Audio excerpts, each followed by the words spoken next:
Live from the campus of Penn State University, this is PSN News. It's Monday, March 20th. We have all you need to know about the police's request for public assistance in a local theft case, as well as details on criminal charges facing Center County residents. We also have more on the backlash faced by the federal government due to the new Willow Project, along with weather, sports, and entertainment. Stay tuned.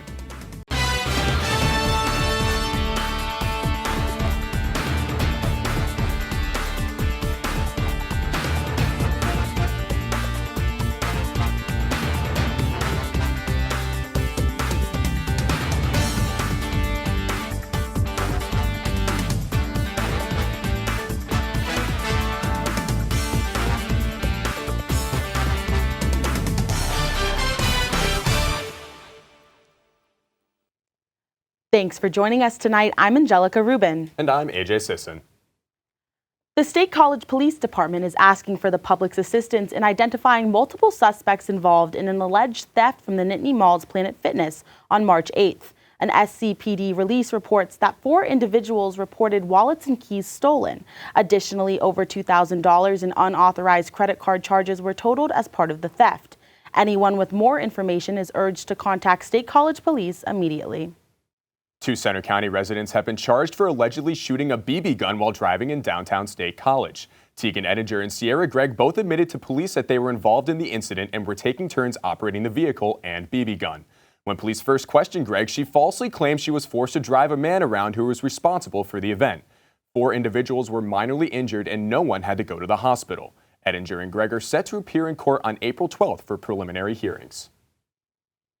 3 men were charged with aggravated assault Thursday after injuring another man during a fight in downtown State College back in November.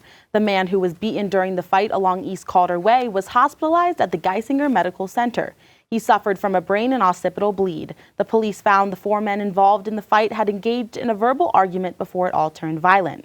All 3 men were arraigned by District Judge Don Hahn and are expected to have a preliminary hearing on Wednesday. A 39-year-old man from El Salvador was charged with 2 felonies after firing into a populated residential area in Belfont. Elias Quintanilla fired 6 shots into a home along East Lamb Street, with 3 being fired into the front wall of the home. 11 people were detained and questioned during the investigation. Police say Quintanilla was not legally allowed to possess the firearm and was arraigned Wednesday and did not post bail. He has a preliminary hearing scheduled for Wednesday and will be detained at Center County Correctional Facility in the meantime. It's officially the first day of spring and Penn State students are craving for some sunny weather. Hannah George with Campus Weather Service will share expected temperatures for this week in tonight's weather report. Take a look.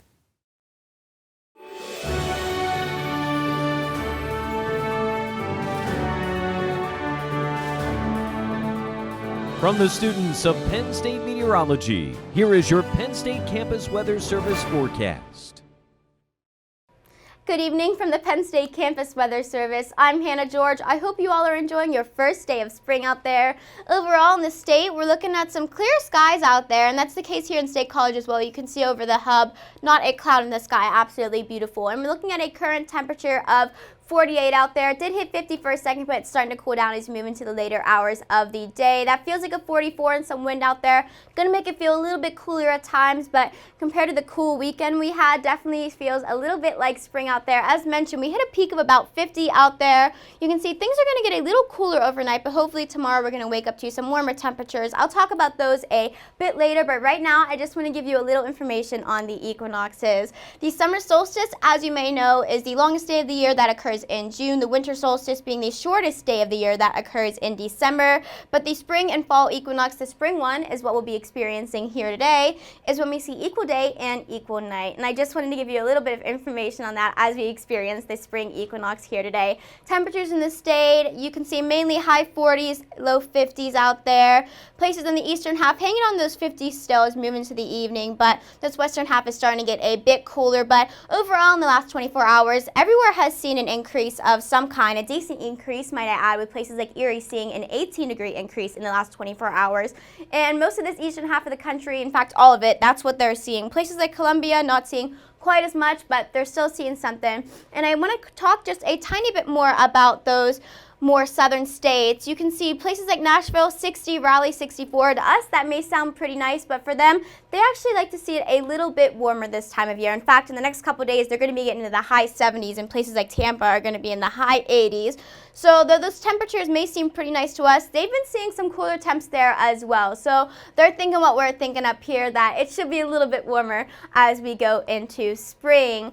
You can see on the radar, not a lot going on. That's going to continue into Wednesday as it's pretty dry out here. You can see here's Wednesday evening, not much going on. But when you wake up Thursday, this system's going to be covering most of the state, and it's going to stick around for the most part. You can see Thursday, here in State College at least, we're still seeing a bit of this band of rain hitting us. Going to clear out Friday. This system has a chance of maybe hitting us a bit earlier, but definitely by Saturday morning, we're going to wake up to that covering most of the state. That's going to stick around as well, much like the system we saw here Thursday. You can see it's going to slowly move out here. Sunday at midnight, you can see it's still possibly over State College, but it is making its way out. Tonight, we're going to be seeing a low of 29 degrees, mostly clear skies. Those clear skies are going to stick around into tomorrow as we wake up to a high of 57 degrees, certainly spring with 57 degrees and mostly sunny out there. A beautiful day. And speaking of beautiful days, most of this week is going to be looking at some lovely spring temperatures, though we are going to see some rain. You can see once again Tuesday that high of 57. We're going to be looking at a low of 35, so not quite as cool as tonight, but Wednesday's going to warm up just a touch more with a temperature of 59 and a low of 46. Thursday, we're going to wake up to a lot of rain, like I mentioned, possibly, but a high of 67. So to me, at least, that high of 67 makes up a little bit for the rain. We're going to be looking at a low of 46 Thursday night, and Friday is going to cool down just a bit with a high of 54, still a decent temperature, and a low of 41. Saturday cooling down just a tad bit more as we see some rain out there possibly, and a high of 52, a low of 37 Saturday night. And Sunday, it's going to get a little bit warmer once again with partly cloudy skies and a high of 54. That's all I have for you guys today. I'm Hannah George for PSN News. Happy spring.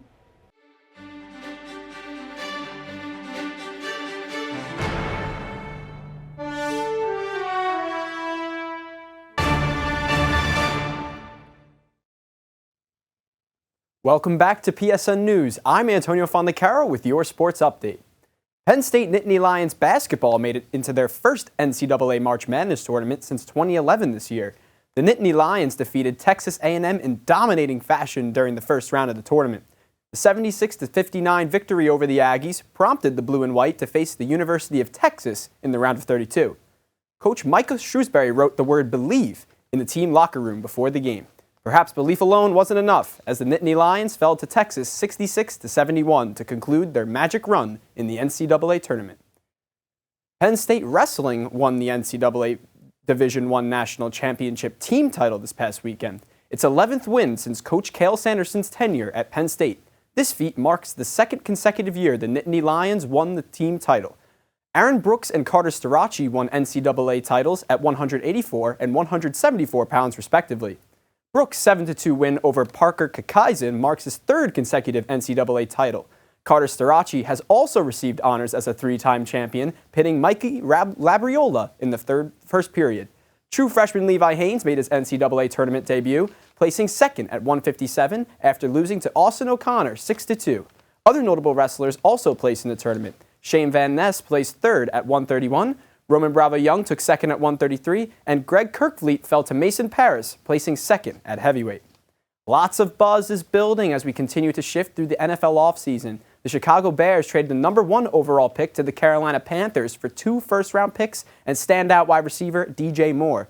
Carolina is on the clock to pick their quarterback of the future. The New York Giants paid their quarterback Daniel Jones a contract worth $40 million annually. The Big Blue also acquired tight end Darren Waller in exchange for the 100th overall pick in the 2023 NFL Draft. The Eagles lost a ton of starters following their Super Bowl loss, including Marcus Epps, C.J. Gardner-Johnson, and various defensive line contributors such as Javon Hargrave. Philly was able to retain cornerback Darius Slay after previously stating they were going to let him walk. Good news for the other team in New York. Green Bay Packers legend Aaron Rodgers says that he, quote, intends to play for the New York Jets. Lots more to keep track of as the first official week of the NFL offseason subsides. That's all for your sports update. After the break, Gracie Eckerly has the latest updates from the entertainment world. Stay tuned. Welcome back to PSN News. I'm Gracie Eckerly with your entertainment update. 50 Days of Primanti Brothers is upon us, or at least those of age. The 50-day challenge is hosted by the popular chain restaurant and bar located in downtown State College. To participate, one must purchase a food or beverage from the establishment every single day for 50 days. Penn State's beloved tradition began last Thursday, March 16th, and will run until Friday, May 5th. General Manager Kevin Corman says the winners can look forward to prizes, a party, and most of all, the pride and prestige. Only a few short weeks after the conclusion of Penn State's 2023 Thon weekend, Will Vincent has been announced as the Executive Director for Thon 2024. Will is a senior here studying mechanical engineering and has played an active role in Thon over the years. He's previously served as a Special Events Director in 2023, Alumni Engagement Captain in 2021, and a Donor and Alumni Relations Committee member in 2020. The exciting news was posted to Penn State's Instagram on Saturday. The Theme-a-thon 2024 will wait to be announced until the commencement of next year's homecoming parade in October. Back in downtown State College, the Eberly College of Science held a special Phi Day celebration at 3 Dots downtown. Field reporter Samantha Varelli has the details. Take a look.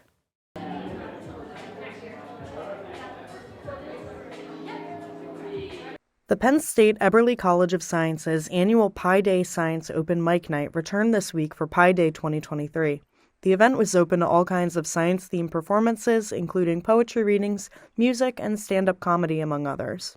Community members and performers were invited to enjoy cookies, pie, and refreshments, as well as community science outreach activities. Caitlin Tatey said the event started as a way to bring the Penn State science community together in 2018. We have a really wide range of people who come to our open mic night, so someone might see their professor or a student they have, and just being able to see them in a more fun light than they're typically used to each day is a really unique opportunity. It's the third annual Pi Day Science Open Mic Night after holding off for a few years due to the coronavirus pandemic, and for the first time ever, the Eberly College of Science is hosting the event in collaboration with the 3 Dots Downtown Community Center. Really excited to move to 3 Dots this year. It's a really great opportunity to be able to collaborate with them, and it's amazing that they have this great space for us to be able to host this community event. One of the performers, Caden Jeffrey Robbins, says he's played music since he was 8 years old, but has played guitar for the last year and a half. I actually almost went into science until music really caught my eye, and along the way with music I discovered there's a lot of ways computers relate to it. 3 judges from the Eberly College chose performances from the night to win various awards, the grand prize being a Pi Day pie. For PSN News, I'm Samantha Varelli. It's clear the college and its community was happy to see the event back after its 3-year break. Taylor Swift kicked off the start of her Eras Tour over the weekend in Swift City, Arizona. Her 3-hour set list includes songs from the entirety of Swift's discography and performance from each of her 10 distinguished albums or eras. Swift, who's known for her versatility in music genres, played 44 songs. They ranged anywhere from her 2006 country hit Tim McGraw to her folklorian song Cardigan to the 2022 Midnight's Bop Karma. Taylor Swift's last tour was in 2018 for her album Reputation. Billboard reports that the Eras Tour is projected to gross over $600 million in revenue. If you were lucky enough to score some Taylor tickets, you're in for the show of a lifetime. That's all for your entertainment update. After the break, interview anchor Marielle Reese will be speaking to Sophia Mousson, the Executive Director of Penn State's Movin' On Festival. Stay tuned. Hello and welcome back to PSN News. I'm Marielle Reese. With me tonight is Sophia Mousson, the Executive Director of Penn State's Movin' On Festival. Sophia, thank you for joining me tonight. Thanks so much for having me. So I wanted to ask, what exactly is the Movin' On Festival? Sure. So Movin' On is Penn State's annual music festival. It's fully student run, and basically it's an event that we have on the last Friday of classes every spring. And we bring 3 national acts, or 4 national acts, sometimes it changes sometimes. Mm-hmm. And then we have a student act open the show. But it's in its 48th year now. So wow. It's definitely a tradition here. And it kind of started as an event that was meant to send off the seniors who are moving on with their life. So hence the name. Oh, that's awesome. So like, is it a collaboration between like different student organizations, or is it just one, or? Yeah, so Moving On is its own organization, like itself. However, we definitely are a collaborative organization. We work with different orgs to make it possible. So those include SPA, ARSH, and the UPUA, our student government. Oh, wow. So like, if one student wants to get involved, like how would one go about that? Yeah, for sure. So we have 3 different tiers of involvement. We first have our executive board, and then we have a core team made up of about 40 to 50 people every year. That's cool. And those are all tons of different positions that are all the people who work directly under our directors on the executive board. And then we have a promo team, which is a little bit less of a responsibility level. So if anyone wants to get involved but aren't sure they want to commit all their time to it, that's a great way to start. But we open those up early fall normally. So if you follow along on our Instagram, you can see. That's really cool. So where exactly is it held? So Moving On is held on the IM Fields. So it is an outdoor event, but we are rain or shine. So wait, if it rains, are people coming out there with umbrellas, or? You cannot bring umbrellas, but you can bring a poncho. We have that type of thing, but we do monitor weather. So if anything were to get dangerous, in terms of thunderstorms, then the correct messages would be sent out for people to evacuate. But if it's just raining, yes, we do continue with the show. Oh, that's awesome. So how does our students buy tickets? So Moving On is actually not a ticketed event. Wow. It's free for all students. That's great. Yeah. So we do have security at the entrance, at entryways. Sure. But no one will need to scan a ticket because it's free. You just need to show that you have a valid ID, a government-issued ID, or a student ID that states you're 18 or older. Oh, wow. So do we know the date for this year's? Yes, this year, every year it is on the last Friday of classes in the spring. So this year that lands on April 28th for 2023. That's coming up. That's exciting. So can you give us some examples of some artists that have been past Moving On festivals? Yeah, definitely. So actually last year we had Jack Harlow headlining, and then we had Amine and Fits in the Tantrums and the Aces. So that was our lineup for last year. But it changes a lot over the years. We've had Group Love.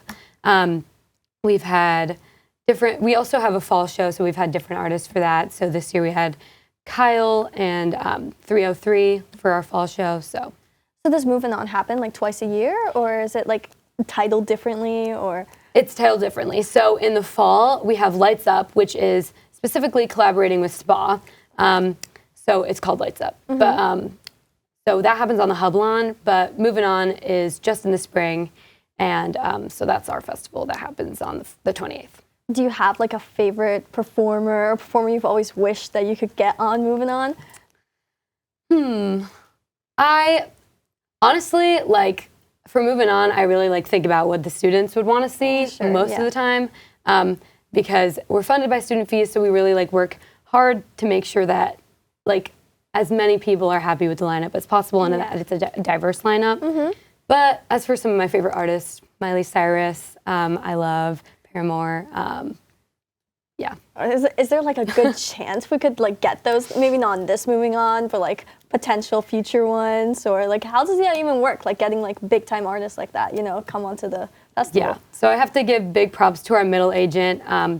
His name's Brett Pasternak. We also worked with Dave Stevens in the past, but they help us a lot when it comes to having those connections in the industry with different artist agents. But yeah, it's not just us, but we work throughout the whole year to make those lists, and then we have a lot of help from our advisor and our middle agents.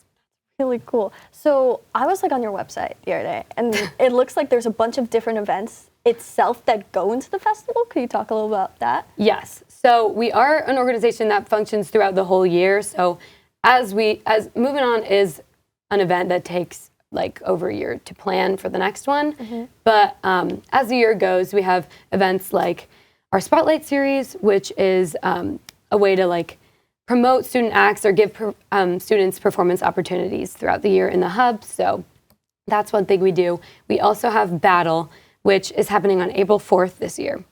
And that happens in the Hub in Alumni Hall, which is an event where different student acts compete to be the opening act for Moving On. Oh wow, that seems really good. Do you guys get like a lot of applicants, or like is it like a pretty cutthroat competition? Or It's definitely competitive. I mean, it's a really cool thing to be able to say as a student artist that you opened up for Moving On with the name that we have in the industry. And yeah, so definitely a lot of applicants, but there's always high levels of talent there. So who judges the how they get to be the opening act? Like, is it the students? Do you guys have like a board? Like, so during COVID, when it was completely virtual, we did have a year where students voted for the winner. But most of the time when it is in person, we select 3 different judges in the Penn State community. Normally at least one is a student. And they work to judge, and normally they have some type of music background or at least interest in music. So yeah. That's really cool. And one last question. So I also read about the Acoustic Roadshow. So what exactly is that? Yes. So Acoustic Roadshow is a program that we have that brings, again, we work really hard to promote student artists and performers throughout the year, because that's kind of one of our goals, to be able to give them a spotlight. But Acoustic Roadshow brings those student acts that apply into the dining halls to like provide some live music for anyone who's eating or doing work in there, and also as just a means to promote our festival throughout the year. But we haven't had that since before COVID, so this year we're working really hard to bring it back. Yeah. That's so exciting. Thank you so much for your time. Yeah. I'm definitely looking forward to going to it. Now that's all the time we have for tonight, and thank you again for sharing about Moving On. Up next, Anjelica and AJ will bring you the latest news from across the nation. Stay tuned. New orders from the U.S. Environmental Protection Agency came Friday as it ordered states to stop blocking contaminated waste from being sent to hazardous waste sites around the country. This comes after the train derailment in East Palestine, Ohio, which released several tons of toxic chemicals into the local environment. In a letter sent to all states, the EPA said the blockage of shipments violated a federal law dealing with the interstate transportation of waste. Though many nearby residents remain worried about the contamination the derailment caused, government officials say tests over the past month have not found any dangerous levels of chemicals in the air or water. States that rely on water from the Colorado River are urging the U.S. Supreme Court to block a lawsuit from the Navajo Nation that could change how that water is distributed. The tribe says that the government broke a 150-year promise to not make people struggle from a lack of water. Now, roughly a third of the 175,000 residents don't have running water in their homes. States in the Colorado Basin, such as Arizona, California, and Nevada, argue that more water for the Navajo Nation would cut basic needs for their own residents. The Biden administration is facing backlash after approving the Willow Project, a large-scale oil drilling proposal in Alaska last Monday. Though White House officials are quick to defend the decision, outrage on social media has continued. More than 1 million letters have been sent to the White House in protest, and a Change.org petition of over 3 million signatures went viral. Legal measures have also been threatened, with the Natural Resources Defense Council leading the charge with a social media campaign, clearly stating they will sue if the project continues. The controversial Willow Project is continuing to cause debate within communities in Alaska. The drilling project is the largest in Alaska's history and is projected to make 180,000 barrels of oil a day. At least 263 million tons in greenhouse gas emissions are expected to be released after that oil is used. Alaska's North Slope community celebrated Biden's decision as new jobs and infrastructure improvements will benefit the area. Other communities fear that 50 years of oil production will reverse many climate change advancements made in recent years. Leaders in the Nuiqsut community stated in a letter to President Biden's cabinet that their village will become, quote, ground zero for the industrialization of the Arctic. Well, that concludes our show tonight at PSN News. Be sure to check us out on Twitter and Facebook at PSN News, on Instagram at Penn State Network News, and to subscribe to our YouTube channel at youtube.com/PSN News. Have a good night and stay classy, Penn State.